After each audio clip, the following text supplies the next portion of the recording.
you. Moving on, the next session rather, is deep diving into the interim guidelines on the office performance planning and assessment for FY 2024 honor. So, I hope nabasa po natin yung ating DM or RUD na 2024-0586 at we are hoping po na meron na po kayong kaunting idea. So now to discuss in detail this interim guidelines, may we call on Project Development Officer of the BHROD HRDD, Ma'am Ruby Chanda J. Crisostomo. Magandang umaga po, Ma'am Ruby. Ma'am Chanda. Thank you, Mikay. Good morning. Am I audible? Yes po. Okay. Magandang umaga po sa inyong lahat. Magandang umaga po sa ating naggigitingan na mga school heads, no? Good morning po sa inyong lahat. And I'm so happy to see na umabot po tayo ng 10,000 today, no? Pero sabi ko nga po sa team, one-fourth pa lang ito or one-fifth pa lang ito ng total school heads or total number of schools natin, ano? Pero rest assured that we will be providing a recording of this orientation so that your fellow school heads may also be able to watch, no, and learn from this orientation. I'd like to take this opportunity also to thank Yusek Willie for providing a very comprehensive priming session for the interim guidelines on the office performance management and assessment, no. So hindi na po ako mahihirapan masyado dito sa aking session. So maraming salamat po ulit Yusek, no. And for my presentation, I will be discussing, no, sabi nga po ni Mikay, the details of the interim guidelines on the office performance planning and assessment for 2024 onwards. This is being issued as a strand memo number DM OUHROD 2024-0586. And in that interim guidelines, no, meron tayong cover and meron tayong Annex A. Annex A is a lengthy document that discusses the guidelines from performance planning down to performance individual development planning, no, and rewarding. And Annex B of that guidelines already give you the prescribed OPCRF or the form itself, the template of the OPCRF that we will be using starting this 2024. So I hope po, no, na nabasa nyo na yung interim guidelines, ito pong issuance na ito. We have uploaded the same in the RPMS library along with the other attachments which we will run through, no, in this session. So let me start again with the next slide. Ito po, no, the depth and organizational goals and outcomes. So siguro naman po at this point, no, medyo na-instill na sa atin that the basic intention or the primary intention of the issuance of these interim guidelines is primarily to have a clearer and a more explicit attribution or a clear attribution of our performance commitments, targets, and accomplishments that will contribute, no, to the attainment of our organizational goals and outcomes as embedded or as encapsulated in the General Appropriations Act, in the Basic Education Development Plan, no, as discussed by Yusek kanina, and in the matatag priority. So hindi po ba mas masarap, no, magtrabaho if we know that we are contributing to the overall attainment of all of these org outcomes that we have identified. Sige po, next slide. Now, in these interim guidelines, the goal really is to strengthen the mechanism in capturing the contribution of the different governance levels from central office down to our schools in the achievement of the organizational outcomes. Yesterday po, we're already done with the orientation with the central offices, bureau services, and functional divisions. We're done na rin po kami with the regional office and division office. And syempre po, last but definitely not the least, sabi nga po ni Yusek, ang totoong laban po ng edukasyon ay nasa school. Kaya po hinuli talaga natin ang schools. No? Nakapag-practice kami kahapon in this presentation. So, gusto po natin na yung itong organizational outcomes are clearly clearly laid down and cascaded from the delivery on units in the central office down to our schools. Um, as you know po, we still have the debit order number 2. In the next slide, we have the debit order number 2, or the establishment of the results-based performance management system. No, while we have these interim guidelines, we would like to emphasize that we are still operating within the bounds of debit order number 2. So doon po sa debit order, nandoon pa rin po no na ang ating performance cycle covers 1 year, no? As compared to other agencies, they may have quarterly or semestral performance cycle, pero tayo po, we retain the 1 year no performance cycle as indicated in the pet order number 2. We also retain the 4 phases of the RPMS, because ito naman po talaga ang this is what is mandated by the Civil Service Commission. So in the 4 phases, we still undergo the performance planning and commitment, the performance monitoring and coaching, the performance review and evaluation, and the performance rewarding and development planning. So we still operate within these bounds, no, or within the 4 phases of the RPN.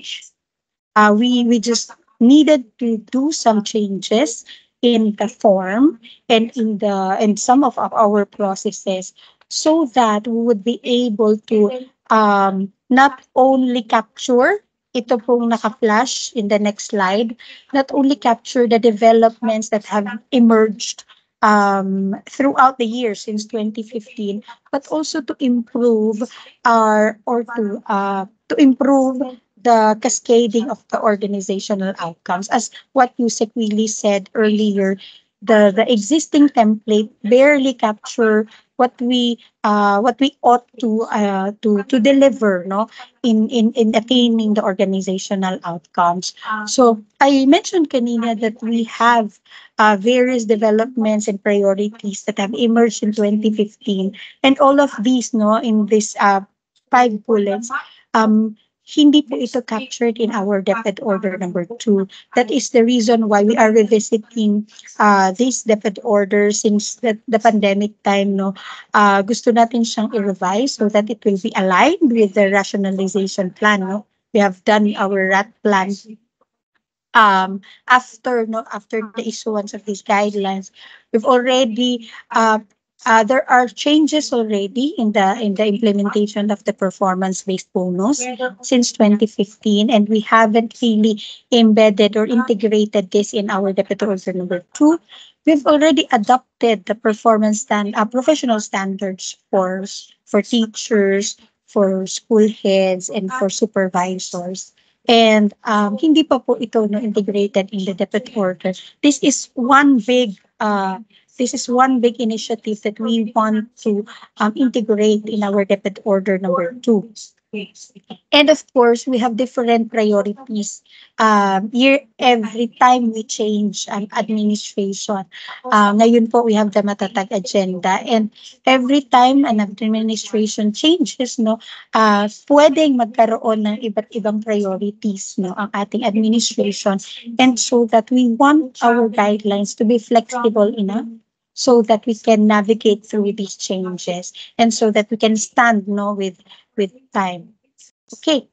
In the next slide, um, This is just a screenshot of our issuance and the draft and the proposed, or sorry, the prescribed form, the new OPCRF for that will be used starting this school year. But before I dive in, no, to the details of the interim guidelines, we would like lang po to answer basic questions, no? Number one, ano ba ang scope nitong interim guidelines? Ang scope po nito ay mula central office hanggang schools, no?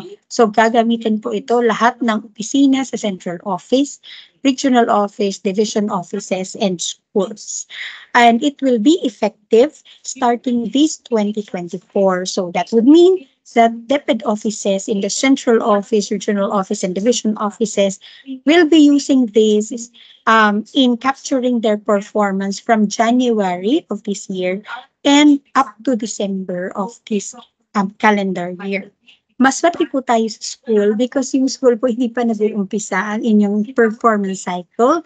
You will start using these guidelines starting this upcoming school year 2024 to 2025. So basically po, no, mayroon pa tayong time para pag-aralan itong interim guidelines and to have, to really look into the elements and how we can craft specific objectives and performance indicators before the start of the upcoming school year. Okay, next is sino-sino po?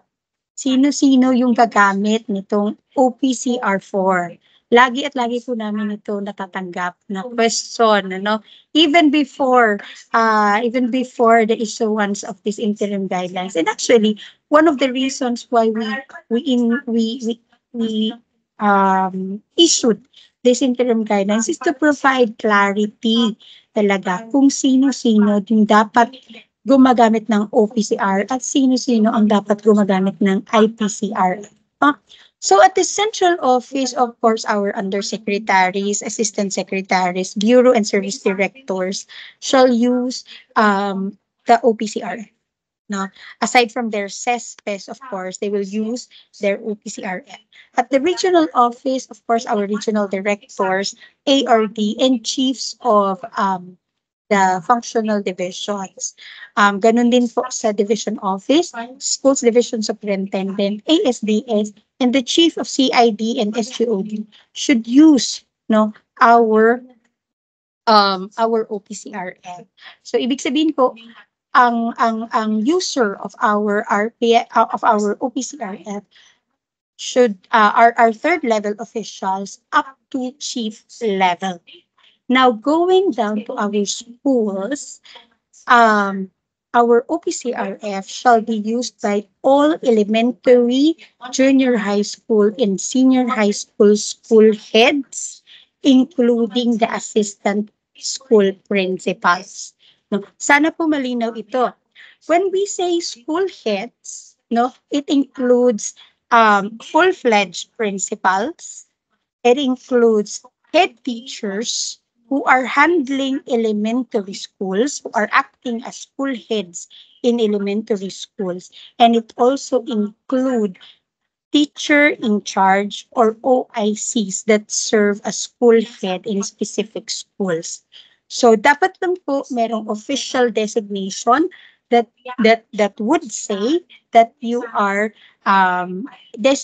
officially designated as school head in a particular school. So sana po malinaw po yan, lahat ng public elementary and secondary school heads, including assistant school principals, should use the OPCRF. Now, ang tanong, Ms. Chanda, ang head teacher po ba sa secondary who are serving as department head ay gagamit po ba ng OPCRF? Again po, wala pong office of the department head. So hindi po OPCRF ang kanilang gagamitin. IPCRF pa rin po ang head teachers handling departments or subject groups in the secondary. Head teachers lang po who are serving as school heads in elementary schools ay gagamit po ng OPCR. Okay? Sige po. Next slide, please. Okay. Ito po yung ating existing performance cycle for as also indicated in DepEd Order number 2. So for non-school-based personnel, ika-clarify ko po no, non-school-based, meaning wala po sa school, um, uh, will follow the calendar year. So they will start their performance planning and commitment phase 1 in either December or January, no? December of the previous year or January of the current year. Then they will go through the phase 2, and their phase 3 mid-year will be in July, and their final year-end assessment will be in December, no? And of course, the phase 4 will also be in December. Now, school-based personnel, when we say school-based personnel, regardless whether teaching or non-teaching, all of them, no, at the school, teaching and non-teaching shall follow the school year or the school calendar based on the official DepEd order or DepEd issuance on the school calendar. So isa po ito sa binago natin, ano, medyo tinweak natin from the DepEd order number 2. Sa DepEd order number 2 po kasi, hindi ko ako nagkakamali, yung performance cycle at the school level starts in May and end in, I think, April, no? However, malala niyo po, during the pandemic, we have deviated from the usual school calendar, which starts in June, no, and ends in March. That is the reason why in these interim guidelines, we provided some sort of flexibility in the performance cycle of schools that is subject to the official issuance of the school calendar. So in these guidelines, we will see, no, that for school-based personnel, ang inyo pong phase 1 or performance planning and commitment will now start 1 month prior to the opening of classes. Kung yun po, ang opening of classes ay July, ang opening of classes ay July 29, July 29, that would mean that our phase 1 should start by June 29 or within that 1 month period, no? Now, the end or the phase 3, no, of our performance cycle, particularly the mid-year review, we indicated here 5 months after, no, 5 months after the opening of classes or during your inset. No, you may do your mid-year review during your inset. And of course, the year-end review shall happen after the last day of classes after the last day of classes. Hindi na po kami dito naging very particular on when you will be doing the performance review and evaluation as well as the individual development planning or of our school improvement planning, because we know that we have another issuance for another policy on the 30-day mandatory vacation for our teachers. So you may do use you may do your performance rewarding and development planning as well as your performance review and evaluation during this period. So long as hindi po siya aabot doon sa school opening, no? Yun yung performance review and evaluation. Okay, next slide, please.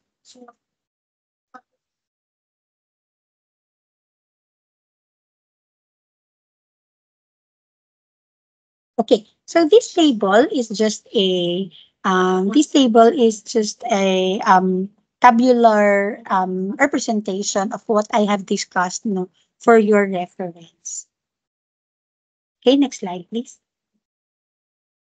Okay, now go to the salient features of the new OPCRF. As discussed earlier po by Yusek Willie, we have different portions. No? Kung nabasa niyo na po yung ating guidelines, if you have looked into the prescribed OPCRF template, makikita niyo po itong mga portions na ito. Now, we have the first three portions of the OPCRF. It captures the office performance. In the next slide, please. In the office performance, it comprises 95% of the overall OPCRF rating. And it covers, number one, commitment to organizational outcomes. Number two, part 1B, innovating and intervening accomplishments. And part 1C, organizational effectiveness. Now, ano ang makikita dito sa part 1A, commitment to organizational outcomes? These are your basic office or delivery unit functions. School functions po natin. Our school KRAs. Ito po yung laman ng organizational outcomes. But what we want to highlight in this portion is that there should be a very clear attribution to their direct or indirect contribution to the organizational outputs indicated in the GAA, BEDP, or the matatag priorities. No. Later on, I will discuss further on how we will craft our how will we accomplish part one of our OPCR. Next will be the part one, innovating and intervening accomplishments. No? In this portion, we want to capture naman the office or the delivery unit or the school's outputs and outcomes that are enabling, supportive, or contributory to the achievement of the organizational commitments or school KRAs as indicated in Part 1A. So halimbawa po, ang ating school KRA, for example, is on learning delivery. Meron bang learning delivery? Or learning environment, no? If our KRA's school is the learning environment and we have identified outcomes or outputs under this KRA, ano naman yung mga innovations na nagawa natin? No? Ano yung mga interventions na nagawa natin in order to deliver our outputs under learning delivery? So, halimbawa po, no, meron ba tayong ginawang innovations in ensuring that the schools, are safe, no, and healthy and enabling for teaching and learning? Ano-ano po itong mga innovations na ito? We can capture that in this portion of our OPCR. Next will be Part 1C, the organizational effectiveness. So, in our existing Deputy Order number 2 po, hindi ito captured, no? Or hindi malinaw how we will capture the mandatory PBB or oversight requirements. So, ano-ano po ito? Nandito po yung ating budget utilization rate, client satisfaction, and streamlining of our processes. Mamaya po makikita natin yung detalye ng mga. In the next slide, 5% of the overall total OPCRF rating shall go to the competencies of the head of school, no? The leadership and core behavioral competencies. Now, you may be asking, nasaan naman po yung functional? Hindi po namin nakikita yung PPSSH in this prescribed template, no? Right now po, the PHROD is still studying and exploring ways how to properly embed the PPSSH in your OPCRFs, no? Kaya po, right now, we are limited only to capturing the leadership and core behavioral competencies. Later on po ipapakita natin the behavioral indicators that capture that show, no, that we need to demonstrate for each of these categories or competencies, no. But basically ito din po yung mga competencies na existing in our current version of OPCRF. Okay, the next slide.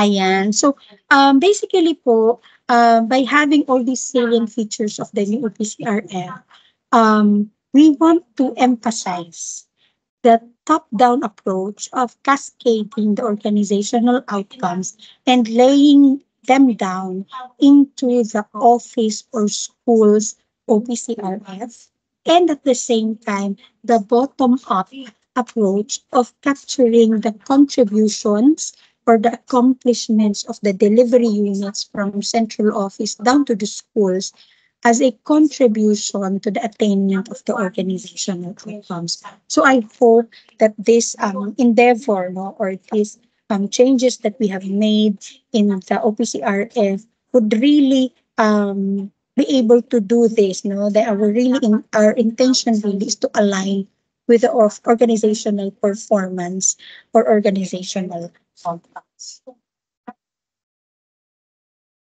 Okay, so some of these have been discussed already by Yusek Willie kanina. So paano naman po namin masasabi? Sa ano pong dokumento ang magsasabi kung ano-ano po doon sa GAA targets or ano-ano po doon sa BEDP pillars or sa matatag priorities yung meron akong taya or meron akong contribution. We are developing this accountability matrix, no? And we will be uploading this in the RPMS library. Basically, inisa-isa po natin yung mga GAA indicators or org outcomes in the GAA, no? GAA sub-programs. We have 5 sub-programs presented earlier by Yusek Willie. And under each sub-program, we have specific organizational outcomes, organizational indicators, or outcome indicators, each one of which have corresponding accountable offices or units or delivery units. So, for example, percentage of completed education researches used for policy development. Sa central office, we have an office dedicated for that. No? So they are the primary accountable office in coordination with all the other offices in the central office who are performing policy development function. In the regional office, meron din silang policy planning and research division. Ang trabaho naman po nila is to contextualize the national policy that is aligned with the context of the region, capturing the context of the region. Ganun din po sa ating division offices. Okay. So, ito po yung ating mga GAA indicators. Meron po tayo, karamihan po, or ang ilan po dito sa mga outcome indicator, no, ay ang mga accountable office ay either up to the central office lang or up to the regional office lang or up to the division office lang. Halimbawa po, procurement of learning resources, no? Procurement and delivery of learning resources in the science and math, no? Pwede ba natin, ayan, pwede natin makita. Number of equipment procured for distribution. That is one outcome indicator, no, that is required by the GAA. In the central office, we have the Bureau of Learning Resources, or in Cebu, no, that is dedicated to do this. At the regional office, the CLMD is mandated to do functions ensuring equitable distribution of the science and math resources. And the same as in the division office, we have the CID. Tama ba po? Pwede pong palipat dito sa ating kanan. This is the CID who is CID, Learning Resource Management Section, who is in charge of the distribution of these learning resources. Now, ma'am, paano kung kami po ay recipient lang? Recipient lang po kami nitong specific outcome indicator na to, anong ilalagay namin sa aming officer? Now, yun po ay magandang tanong, no? Kapag po ang isang delivery unit ay hindi naman directly or beneficiary po siya of the indicator, you don't need to capture this in your OPCRF. Ang ika-capture lang po natin sa ating OPCRF are those organizational outcomes that you are directly or indirectly contributing to, no? In addition to that, of course, the main content of your OPCRF is really your core, no? Doon tayo mag-ooperate sa core KRAs natin, sa core delivery unit function natin. And under each, doon po natin i-identify kung saan applicable or appropriate na ipasok itong mga organizational outcomes nito. Mamaya po magbibigay kami ng example on how we try to properly cascade these organizational outcomes or outputs from the central office down to our schools. No? So, ibig ko sabihin, hindi po lahat ay merong taya yung ating school. So, pipiliin po natin yan. Okay, next slide please. Okay, so magkakaroon naman po kayo ng kopya nitong accountability matrix na ito.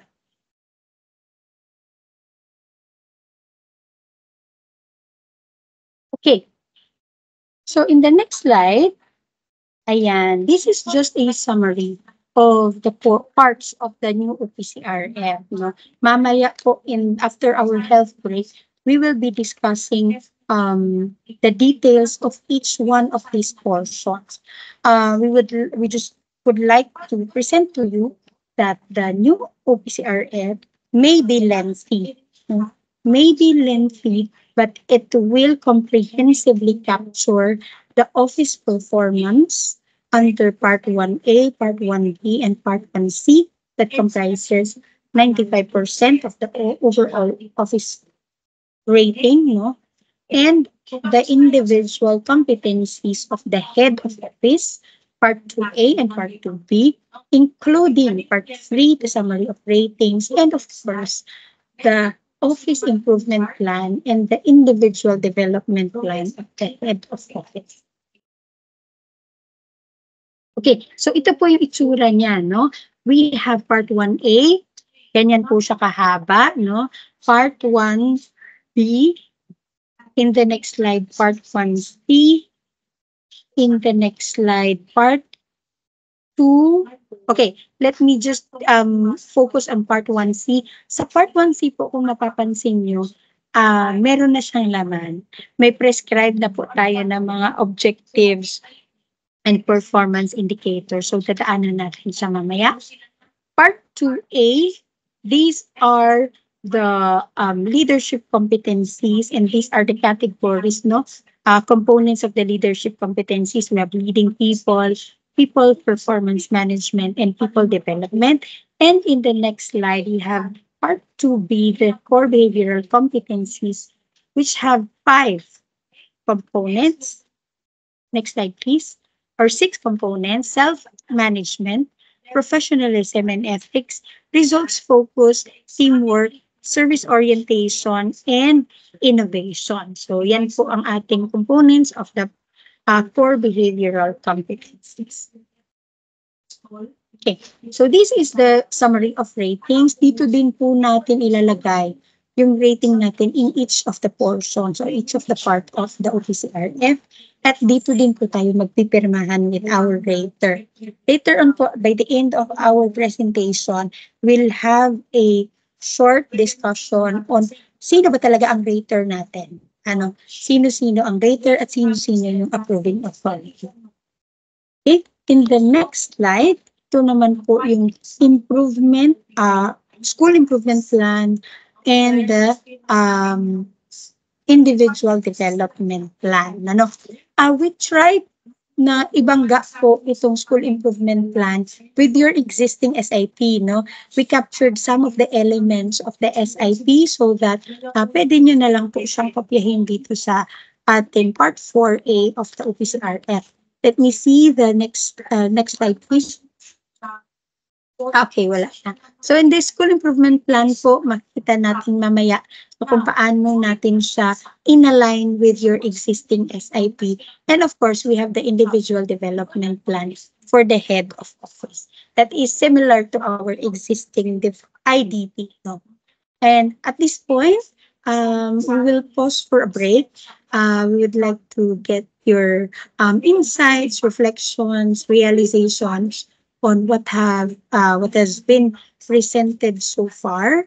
You know, and we encourage you to give your feedback or insights, even questions. Sabi nga po ni Sec, mapa-constructive yan or critical, please let us know in the Q&A link. Nandito po yung Q&A link natin sa Q&A section. So you may want to send in your questions and our team is answering, providing responses to each of your questions.